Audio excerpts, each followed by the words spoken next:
Guys, meron akong na-receive na parcel guys. Ito. Ngayon bubuksan natin guys.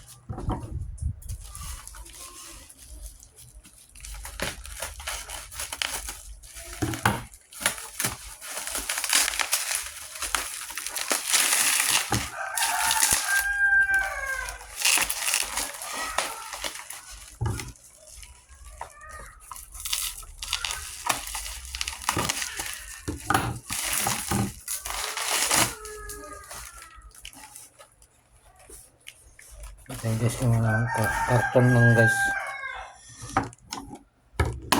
Buksan natin sa baba guys.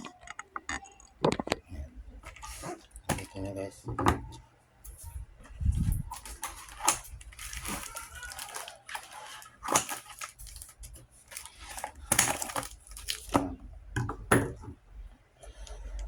Ito ay ano guys. Ginagamit ko to sa ayan. Kita guys.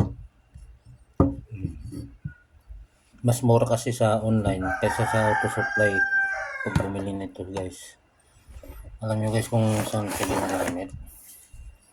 Ito yung ginagamit ko sa ano to, sa mga sasakyan na nagpapalinis ng EGR guys. Ayan. 4 na piraso guys. Ayan. Ayan. 4 na piraso natin guys.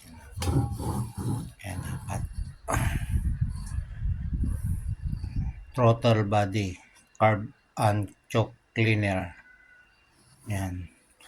Mas maganda ito kaysa yung ibang brands guys. Hindi ko to promote.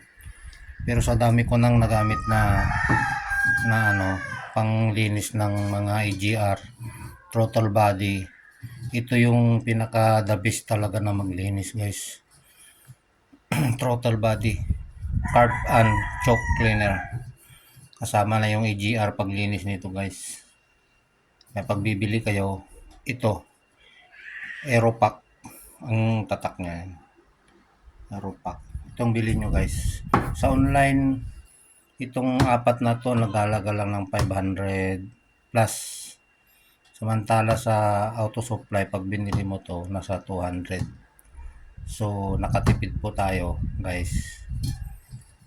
ng mga 300 siguro ang nakatipid natin.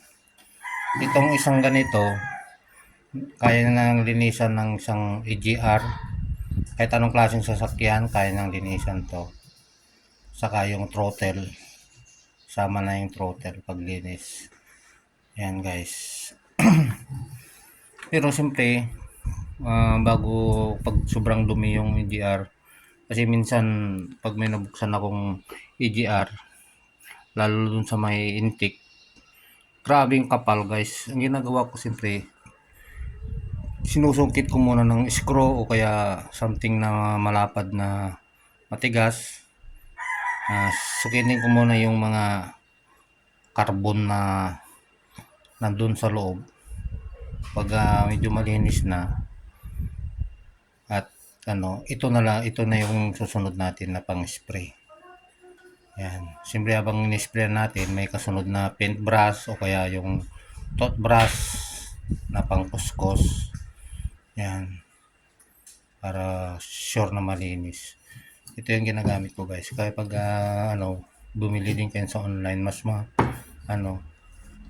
mas makatipid kayo. Okay, salamat.